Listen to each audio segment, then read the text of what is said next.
আজকে ছোট্ট সোনামণিরা আমরা শিখতে যাচ্ছি বাংলা স্বরবর্ণ। তো শিখে ফেলবো, চলো। টুনটুনি আমরা স্বরে ও। স্বরে অতে অজগর। স্বরে আ। স্বরে আতে আম। রসই। রসইতে ইঁদুর।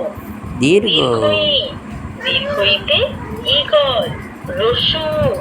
রসুতে উট। দীর্ঘ। দীর্ঘতে উষা। রি। রিতে ঋতু।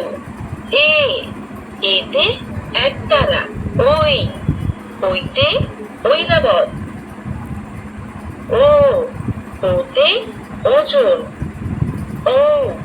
ওতে ঔষধ। আমার সোনার